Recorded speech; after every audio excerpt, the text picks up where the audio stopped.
Bismillahirrahmanirrahim. Alhamdulillahi rabbil alamin, wassalatu wassalamu ala ashrafil anbiya'i wa imamil mursalin nabiyina Muhammadin wa ala alihi wa sahbihi ajma'in, amma ba'du. Ndugu katika imani, kuna somo muhimu sana hapa linatokana na hadithi ya Mtume Muhammad sallallahu alaihi wasallama inayozungumzia sunna katika sunna za Mwenyezi Mungu Jalla wa Ala. Kanuni za Mwenyezi Mungu zinaitwa ni sunna. Moja ni sunna, nyingi zinaitwa sunan. Sunan ni utaratibu wa kawaida wa Mwenyezi Mungu Jalla Jalalu ambao huwa unajirudia. Na kwa maana hiyo basi utaratibu huo umejirudia katika historia ya maisha ya binadamu katika dunia hii kwenye takriban katika kila zama. Na utaratibu huo na hiyo sunna haijaacha kuwa ni endelevu, kama anavyosema Mwenyezi Mungu Jalla Jalalu, walan tajida li sunnati llahi tabdilan walan tajida li sunnati llahi tahwilan. Huwezi kukuta mabadiliko katika kawaida na kanuni za Mwenyezi Mungu Subhanahu wa Ta'ala katika kuendesha huu ulimwengu. Na sunna hii ambayo tunaizungumzia ni sunna ya istidraji. Istidraji ni kuvutwa, ni kukivuta ama kukisogeza kiwindwa unachokiwinda katika hali ya unakihadaa, kiasi kwamba kinadhania kinapelekwa kuzuri, lakini kinapelekwa kubaya. Hiyo istidraji inakuwa ni kwa njia ya chambo. Chambo kwa watu wa bara ambao labda hawajui Kiswahili sana ama sio wafugaji, sio wavuvi, chambo hutiwa katika ndoano, kitu kama chakula hivi ambacho samaki anakipenda, alafu unatumbukiza katika maji kwenye mahala wanapopatikana samaki. Anakimbilia, akiangalia kile chambo anaona ni kitu kizuri, ni chakula, ni maslahi, anaenda kukimeza. Kumbe amemeza ndoano ambayo itamkwama katika koo, na kwa hivyo itakuwa ndio mwisho wa maisha yake, atakuwa amewindwa. Walillahi almathalul a'la. Mfano wa Mwenyezi Mungu Jalla wa Ala ni wa juu, naye Allahu Jalla wa Ala na kitu kinachoitwa istidraj.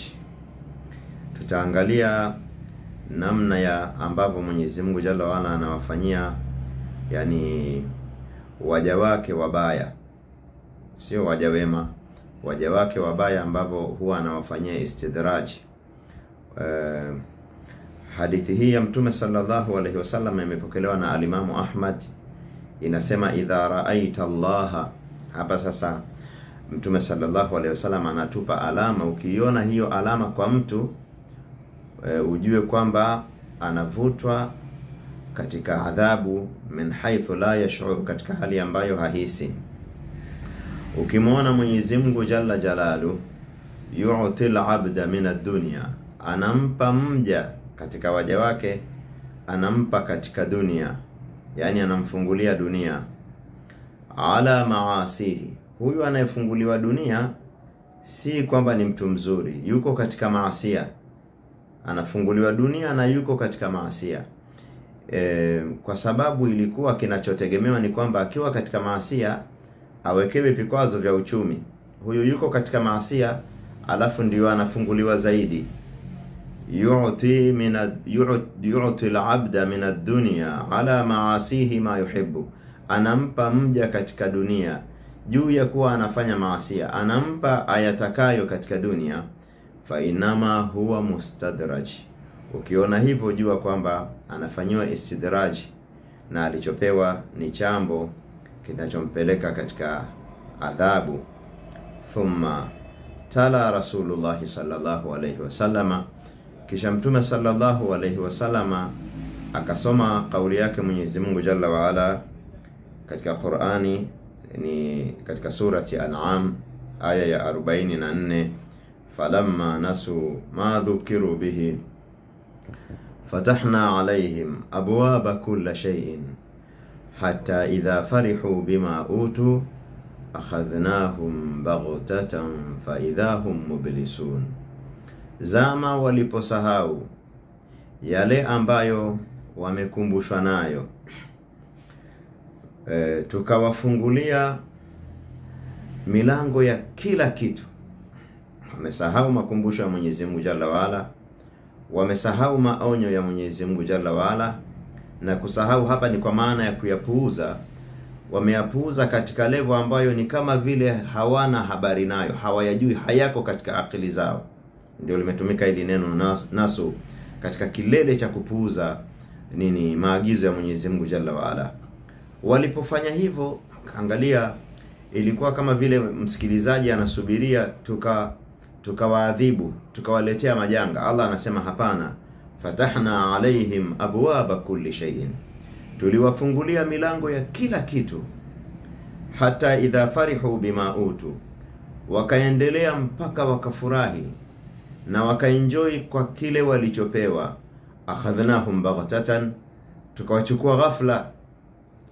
Mfano wa anavovuta kwa ghafla mwenye kuvua samaki, akiona samaki wake amenasa katika ndoano, anamvuta ghafla. Akhadhnahum baghtatan, tunawachukua ghafla, yani kama wamechukuliwa time ya mchana, asubuhi ilikuwa safi kabisa, haina dalili yote ya ubaya, tukawachukua ghafla. Fa idha hum mublisun, wakawa katika hali ambayo wamekata tamaa kabisa ya kunasuka ama kupata ahueni yoyote.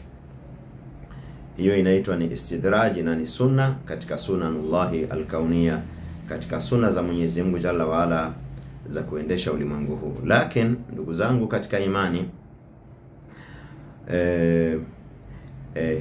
hili jambo hii adhabu inakuja baada ya kuwa imetanguliwa na ujumbe, kwa sababu Mwenyezi Mungu Azza Jalla anasema wama kunna muadhibina hatta nab'atha rasula, hatukuwa ni wenye kuleta adhabu mpaka tulete mjumbe.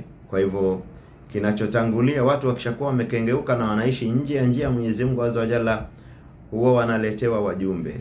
Wajumbe sio lazima wawe ni mitume, bali wajumbe ni watu wa kawaida. Anaweza kuwa ni mtu kama katika familia unamjua, ni rafiki unamjua, ni kijana amesoma, amezaliwa, amekuwa katika mtaa wetu tunamjua, ameenda amesoma. Kinachozingatiwa amekuja na ujumbe wa mtume katika mitume wa Mwenyezi Mungu Jalla Jalalu, anasoma aya, anasoma hadithi za mtume sallallahu alaihi wasallama zilizobeba maelekezo ya Mwenyezi Mungu Jalla waala na maonyo yake. Hatuwaadhibu mpaka tunawaletea mtume.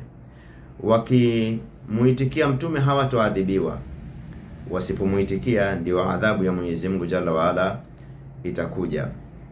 Ukiangalia katika aya hii ambayo tumeisoma, ukiangalia aya za nyuma yake, utakuta hizi process kabla ya kutupiwa chambo na kisha kuadhibiwa. Utaona kuna process mbili zimepita. Mwenyezi Mungu Jalla waala anasema katika aya ya nyuma yake, hii ni aya ya 42, walaqad arsalna ila umamin. Yani sunna hii Mwenyezi Mungu Jalla waala anatupa picha ya vile ilivyopita kwa wale waliokuwa kabla yetu, ili sisi tutanabahi. Hakika tuliwapeleka mitume kabla yako kwa ila umamin, kwa nyumati mbalimbali. Angalia, sunnanullahi ni jambo linalojikariri, kwa nyumati mbalimbali. Min qablika, kabla yako. Fa akhadhnahum bilba'sa'i, watu hawa, angalia, tuliwapelekea wajumbe, kisha hawakuwaitikia wajumbe. Fa akhadhnahum bilba'sa'i, tukawachukua kwa alba'sa. Alba'sa ni shida ya maisha, ugumu wa maisha. Wadharra ni shida ya maradhi. Tuliwapitisha katika ugumu wa maisha na maradhi. Na katika lugha ya Qur'ani hizi zinaitwa ni adhabu ndogo ndogo. Falanudhiqannahum min al'adhabi al'adna duna al'adhabi al'akbar la'allahum yarji'un. Tutawaonja na tutawaonjesha adhabu ndogo ndogo kabla ya adhabu kubwa. Adhabu kubwa ni hii inayokuja baada ya istidraj. Adhabu ndogo ndogo ni zile ambazo watu wakikhalifu zinaambatana na huko kukhalifiana, wanaonywa, wanapata matatizo katika maisha, katika uchumi, bilbasa, njaa, wadharra na maradhi, la'allahum yatadarrauna. Kunaona hii adhabu ya awali hii ndogo ndogo inakuwa ni imekuja kwa sura ya rehma. Ni kama vile kiboko cha mzazi kumrudisha mtoto wake katika sawa. Hicho kiboko huwa sio cha adhabu, huwa sio kiboko cha chuki, cha kuchukiwa na kutengwa. Mwenyezi Mungu Azza wa Jalla kiboko chake ni njaa na maradhi, la'allahum yatadarraun, ili wapate kuomba dua na kunyenyekea. Katika nyingine amesema falaula idh ja'ahum ba'suna tadarra'u, kwa nini walipoijiwa na matatizo yetu hawakunyenyekea? Walakin qasat qulubuhum, lakini nyoyo zao zikawa ni ngumu. Yani wameletewa adhabu lakini hazikulainika, nyoyo zao zikawa ni ngumu. Tukaakhadhnahum baghtatan, tukawachukua ghafla. Kwa hivyo hapa unasema Allah Azza wa Jalla anasema tukawachukua bilba'sa'i wadharra'i la'allahum yatadarrauna, tumewachukua kwa maradhi na njaa ili wapate kunyenyekea. Falaula idh ja'ahum ba'suna tadarra'u, kwa nini walipoijiwa na matatizo yetu wasinyenyekee? Walakin qasat qulubuhum, lakini nyoyo zao zikawa ni ngumu. Wazayyana lahumush shaytanu a'malahum, wazayyana lahumush shaytanu ma kanu ya'malun, shaytani akawapambia matendo yao mabaya, wakaona wako katika sawa na haya matatizo yamejitokeza tu, wakaseparate, hawakuunganisha kati ya matatizo na nini na kule kuasi kwao. Wakaona haya ni yametokea tu kivyake, na matatizo ni matatizo tu ya kiuchumi kivyake. Maradhi haya yanatokana na hali ya hewa, hizi njaa na ukame zinatokana tu na hali ya hewa, wakatenganisha. Allah anasema shaitani aliwapambia, kwa hivyo wakajiona wako katika sawa.